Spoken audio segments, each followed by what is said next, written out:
Hello everyone, आज की class में हम बात करने जा रहे हैं कोडिंग डिकोडिंग टेस्ट के कुछ अन्य महत्वपूर्ण प्रश्नों के बारे में। साथ ही हम बात करेंगे वित्तीय जगत से संबंधित एक महत्वपूर्ण पद रैट रेस, चूहा दौड़ के बारे में। देखिए, हम अपनी क्लासेस में कोडिंग डिकोडिंग टेस्ट या जो रीजनिंग से संबंधित प्रश्न हैं उनके बारे में तो बात करते ही हैं, साथ में हम बात करते हैं वित्तीय टर्म्स के बारे में, फाइनेंशियल टर्म्स के बारे में, ताकि जो है आप तैयारी के साथ साथ अपनी फाइनेंशियल पोजीशन को और अच्छा करते रहें।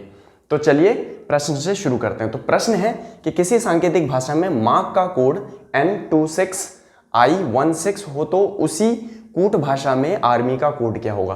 तो देखिए, हमने यहाँ पर मार्क जो वर्ड दे रखा है उसको लिखा है, साथ में उसके कोड को लिखा है। हमने यहाँ पर मार्क में जो लेटर्स हैं उनकी पोजीशन को यहाँ पर लिख रखा है। जैसे M की पोजीशन होती है 13, ए की पोजीशन है 1 अल्फ़ाबेटिक ऑर्डर में, आर की पोजीशन है 18, के की पोजीशन है 11।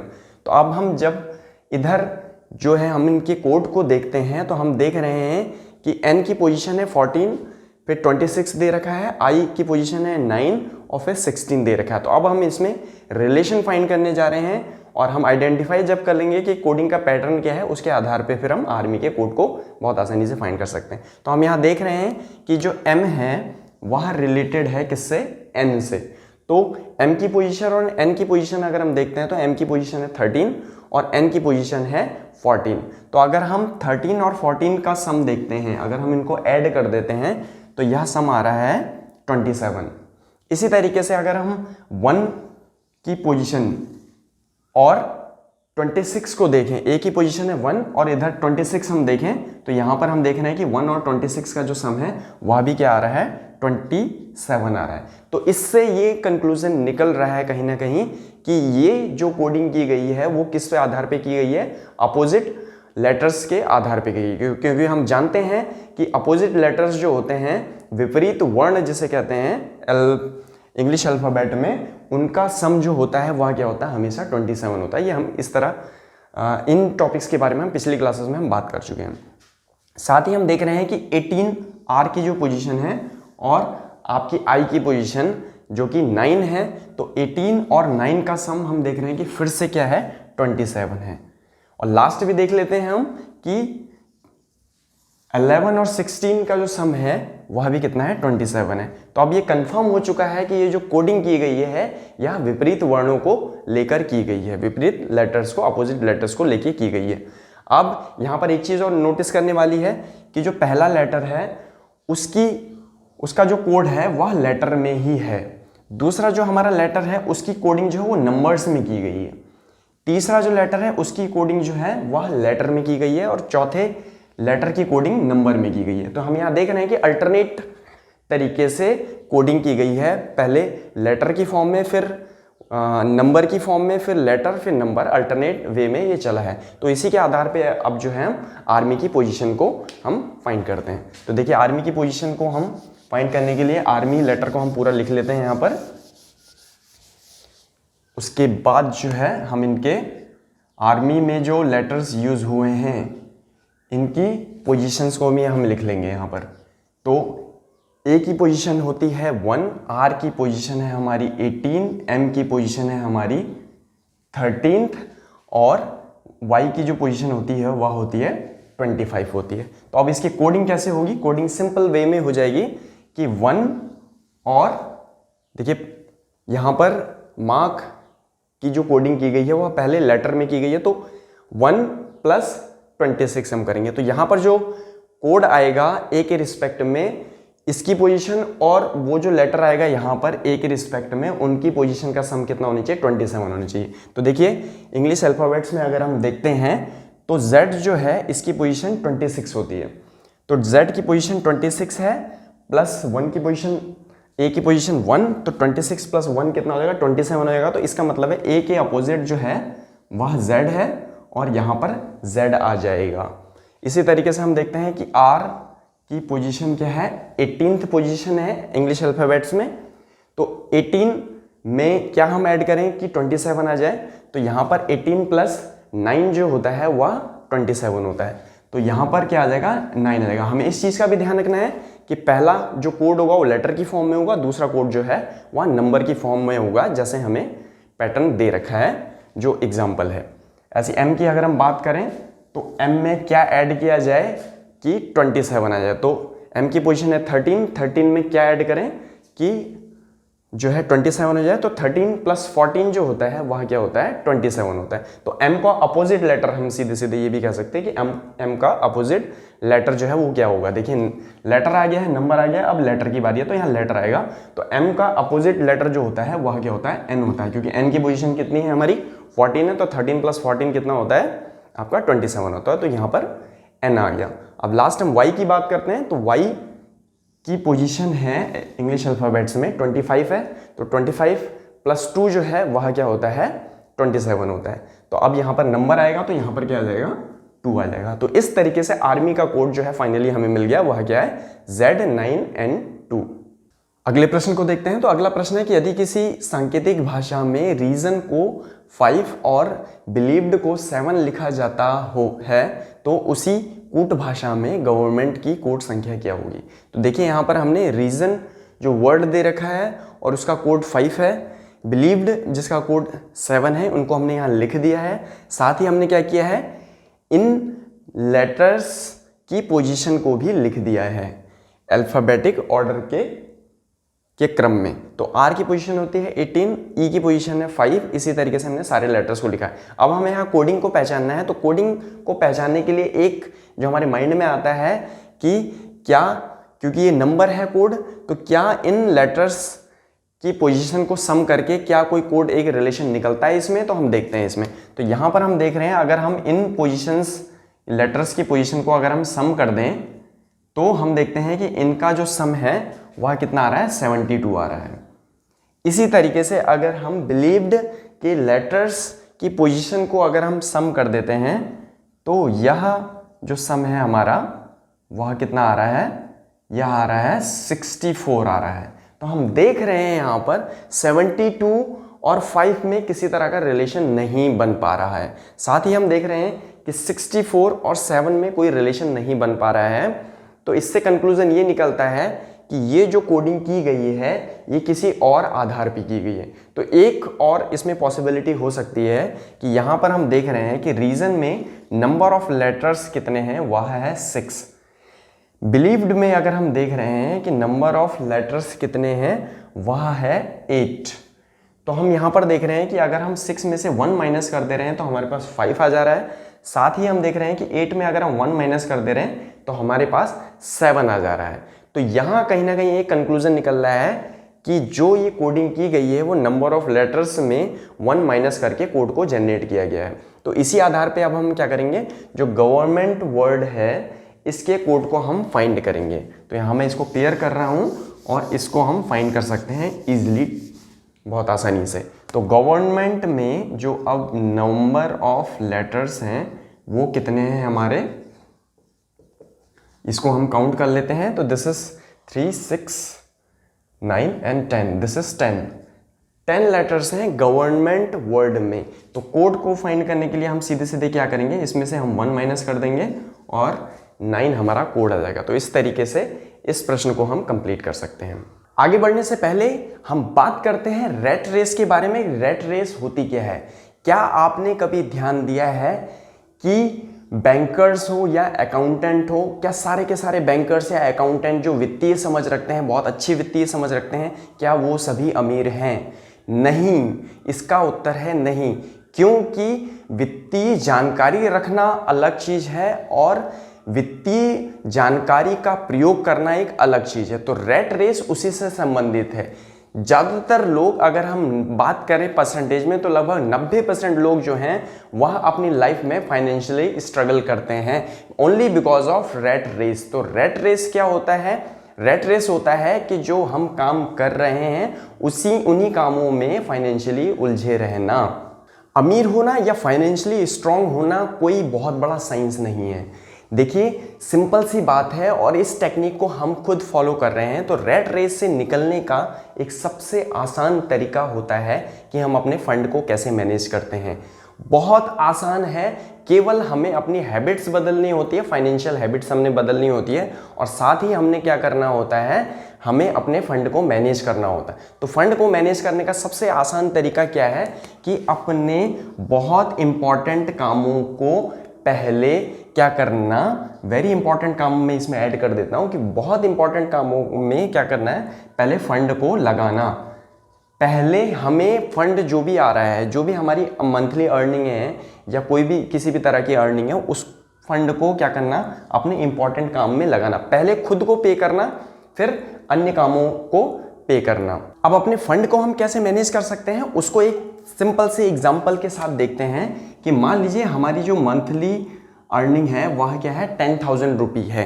तो यहाँ पर हमने क्या करना है, नॉर्मली पीपल क्या करते हैं, वो 10,000 रुपीज़ को अपने खर्चों में स्पेंड करते हैं। जो उनके खर्च होते हैं, डे टू डे लाइफ के जो खर्चे होते हैं उसमें स्पेंड करते हैं। साथ में अगर बचता है तो थोड़ा सा बचत में निवेश करते हैं, और उसके बाद जो है वह निवेश की बात करते हैं, निवेश में अपने फंड को लगाते हैं।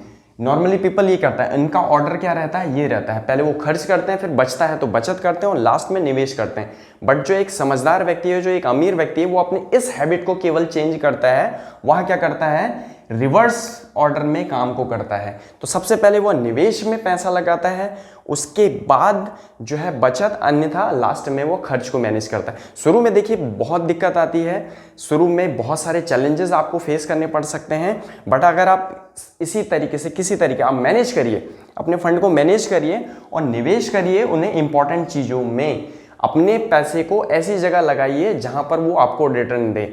आपको क्या करना है, इनकम को पैसे को लगाना है अपने लिए काम करने के लिए। तो इस तरीके से आप जो है इस रेस से, रेट रेस जिसे कहते हैं, और आप उन 90% लोगों से आप अलग हो जाएंगे, आप उन 10% लोगों में, और आप इसको कंटिन्यू कर रखते हैं तो आप उन 1% लोगों में आ जाएंगे जो दुनिया में अमीर कहे जाते हैं। सॉल्यूशन को देखते हैं इसके। तो प्रश्न में हमें दे रखा है यूनिक वर्ड और उसके कोड को दे रखा है। तो यहाँ पर हमने क्या किया है, लेटर्स को लिख लिया है और उनके अल्फाबेटिक ऑर्डर में जो प्लेस है उसको लिख लिया है। साथ ही हमने क्या कह रहे हैं, जो नीचे कोड दे रखा है इसमें जो लेटर्स हैं इनकी पोजीशन को भी हमने लिख दिया। अब हमें पैटर्न फाइंड करते हैं। तो यहाँ पर हम देख रहे हैं कि ये यू है, इसका जो प्लेस है वो क्या है, 21 है, और हम देख रहे हैं कि 13 है इधर, इसके रिस्पेक्ट में जो कोड दे रखा है वो 13 है एम की पोजीशन। साथ में हम देख रहे हैं कि एन जो है उसकी पोजीशन है 14 और इसका कोड जो है 6 है। तो अगर हम इनमें रिलेशन देखें तो इनका अगर हम सम देखें या कोई रिलेशन फाइंड करें, ना तो ये अपोजिट लेटर है ना ही जो इनका सम है, इनका सम जो है वह कितना है, 34 है। इसी तरीके से इनका हम सम देख रहे हैं n और 6 का, वह कितना है, 20 है। तो यहाँ पर कोई निश्चित पैटर्न नहीं निकल रहा है, बट अगर हम थोड़ा सा ध्यान देंगे तो हम देख रहे हैं कि u और u की पोजीशन में और 6 में एक रिलेशन बन रहा है कि 21 और 6 क्या होता है, 27 होता है। तो यहाँ पर एक 27 सम है, और साथ में इसके हम सम को देखें तो 14 + 13 ये क्या है, ये भी 27 है। तो यहाँ पर हम देख रहे हैं कि कहीं ना कहीं इनमें जो है जो कोडिंग है वो रिवर्स क्रॉस में कोडिंग की गई है। साथ में जो है ये क्या है, अपोजिट लेटर्स का रिलेशन है इनमें, क्योंकि हम जानते हैं कि अपोजिट लेटर्स का जो सम होता है वो कितना होता है, 27 होता है। तो यहाँ पर 21 और 6 27 आ रहा है आपका। इसी तरीके से n और m की पोजीशन का सम है वह 27 है। तो कहीं ना कहीं क्रॉस कोडिंग की गई है, ये एक आइडिया लग रहा है। साथ में इसको हम वेरीफाई करते हैं आगे कि यह आगे भी लागू है या नहीं, यह नियम जो है। तो 9 + 18 हम देख रहे हैं वह क्या है, आपका 27 ही है। ऐसी 17 और 10 हम देख रहे हैं तो यह भी 27 ही है। इसी तरीके से आगे देखते हैं, 21 + 6 जो है वह फिर से 27 है, और 5 और v की जो पोजीशन है 22, वह भी कितना है, 27 है। तो यहाँ पर जो है कंक्लूजन ये निकल के आ रहा है कि क्रॉस कोडिंग की गई है और अपोजिट लेटर के बेसिस पे की गई है। तो इसी के बेसिस पर हम क्या करेंगे, अब फ्लावर का कोड फाइंड करेंगे। तो फ्लावर वर्ड है हमारे पास, इसके हमने पोजीशंस, इनके लेटर्स की पोजीशन को हमने यहाँ लिख लिया है। अब हम क्रॉस में क्या करेंगे, हम इनकी कोडिंग करते जाएंगे। तो यहाँ पर एक चीज़ का हमने और ध्यान रखना है कि जो यूनिक वर्ड है और उसकी कोड जो दी गई है वो अल्टरनेट ऑर्डर्स में दी गई है। पहला लेटर है, फिर नंबर है, फिर लेटर है, फिर नंबर है, फिर लेटर है, फिर नंबर है। तो इस तरीके से हमने इसको ध्यान रखना है। तो हम देख रहे हैं कि n के लिए जो कोडिंग है वो नंबर से की गई है। तो यहाँ पर 6 है, तो 6 में के लिए जो रिवर्स नंबर होगा जिसमें सम जो है 27 आ सके तो वो कितना हो जाएगा 21 हो जाएगा। तो 6 + 21 जो है वह कितना हो जाएगा 27 हो जाएगा। तो 6 के लिए कोड क्या हो जाएगा 21 हो जाएगा। अब हम यहाँ पर देखते हैं L के लिए क्या हो जाएगा। L के लिए जो कोड होगा, L की पोजीशन है 12 और यहाँ पर जो लेटर आना चाहिए उसकी पोजीशन इस तरीके से होनी चाहिए कि उसकी पोजीशन और 12 का सम जो है 27 हो जाए। तो 12 + 15 जो है वह क्या होता है आपका 27 होता है। तो 15th पोजीशन किस लेटर की होती है, O की होती है। तो यहाँ पर कोड आ जाएगा O। तो L के लिए कोड हो जाएगा O, F के लिए जो कोड है वह 21 है। इसी तरीके से हम O के लिए देखते हैं यहाँ पर और W के लिए हम देखेंगे। तो देखिए W के लिए जो कोड होगा वो क्या होगा, लेटर है फिर नंबर है, अब यहाँ पर लेटर आएगा। तो 23 में क्या ऐड किया जाए कि 27 आ जाए। तो 23 + 4 27 होता है और 4th प्लेस किसकी होती है, D की होती है। तो इसके लिए क्या आ जाएगा, यहाँ पर D आ जाएगा W के लिए कोड। O के लिए अगर हम बात करें तो O की पोजीशन 15 है। 15 में क्या ऐड करें कि 27 हो जाए, तो 12 ऐड करेंगे। तो 12 जो है यहाँ पर इसका कोड हो जाएगा। क्योंकि देखिए यहाँ पर हमें पैटर्न का भी ध्यान रखना है, लेटर फिर नंबर फिर लेटर फिर नंबर। अब इसी तरीके से लास्ट पेयर को हम करते हैं। तो R के लिए क्या कोड हो जाएगा, R की पोजीशन है 18 और 18 + 9 जो है वह 27 होता है और 9th पोजीशन किसकी होती है, I की होती है। तो यहाँ पर R के लिए कोड क्या हो जाएगा, I हो जाएगा। अब लास्ट हम बात करते हैं कि E की पोजीशन है 5, इसके लिए यहाँ पर नंबर आना है। तो 5 में क्या ऐड करें कि 27 हो जाए। तो 5 + 22 जो होता है वह 27 हो जाता है। तो इस तरीके से फ्लावर का जो कोड हो गया वो है क्या हो गया हमारे पास, O 21, D 12, I 22। तो इस तरीके से ये क्वेश्चन कंप्लीट हो गया। अगला प्रश्न काफी अलग तरह का प्रश्न है और प्रश्न है कि किसी सांकेतिक भाषा में ट्रेस का कोड USADE हो तो उसी सांकेतिक भाषा में टाइगर का कोड क्या होगा। तो यहाँ पर देखिए हमने ट्रेस वर्ड को लिख लिया है और उसके कोड को लिख लिया है, साथ में इन लेटर्स की हमने पोजीशंस को अल्फाबेटिक ऑर्डर की पोजीशन को हमने लिख दिया है। तो यहाँ पर हम T की पोजीशन को देख रहे हैं 20 है, R की पोजीशन 18 है, A जो है वो 1 है, 3 and 5 लाइक दिस। तो ये अब हम इसमें पैटर्न देखते हैं। तो देखिए T के लिए जो कोड है वह क्या है आपका U यूज़ किया गया है 20 और 21। तो यहाँ पर हम देख रहे हैं कि +1 है, साथ में हम देख रहे हैं R की अगर हम बात करें तो R के लिए 19S यूज़ किया गया है। तो यहाँ पर भी हम देख रहे हैं कि +1 है, फिर A के लिए A ही यूज़ किया गया है, साथ में हम C की बात करें तो 3 है, तो 3 के लिए क्या किया गया है 4 यूज़ किया है, तो यहाँ +1 हुआ है। ऐसे अगर हम E की बात करें, E के लिए E ही यूज़ किया गया है। तो यहाँ पर एक जो कोडिंग है वह क्या होती है, यह कॉन्सोनेंट और वोवेल्स के आधार पे की गई कोडिंग टाइप है। तो यहाँ पर हम देख रहे हैं कि A जो है, हमें पता है कि जो इंग्लिश अल्फ़ाबेट्स होते हैं उनमें 5 वोवेल्स होते हैं, स्वर और व्यंजन जिसे कहते हैं। A एक वोवेल है, E भी एक वोवेल है। तो यहाँ पर क्या कर रखा है, A के लिए A ही यूज़ किया गया है और E के लिए E ही कोड को यूज़ किया गया है। तो और बाकी जो लेटर्स हैं, जो कॉन्सोनेंट्स हैं, उनमें +1 का इंक्रीमेंट किया गया है, एक पोजीशन आगे का लेटर लिया गया है। तो इसी के आधार पे अब हम टाइगर के कोड को फाइंड कर सकते हैं आसानी से। तो टाइगर के कोड को, लेटर्स को मैं यहाँ लिख रहा हूँ। तो टाइगर के लिए क्या हो जाएगा, देखिए T है, T कॉन्सोनेंट होता है, तो T में आगे की पोजीशन, आगे का लेटर क्या होगा, U होगा। तो T के लिए कोड क्या हो जाएगा, U हो जाएगा +1 करके। साथ ही I जो है वह क्या है, एक वोवेल है, तो I के लिए जो कोड होगा वह I ही होगा। G की अगर हम बात करें तो G की पोजीशन है आपकी जो है 7 है, तो G के लिए अगला लेटर क्या हो जाएगा, H हो जाएगा। साथ ही अगर हम बात करें E क्या है, यहाँ पर ये +1 का इंक्रीमेंट हुआ है। E की हम बात करें, E एक वोवेल है, तो E ही रहेगा।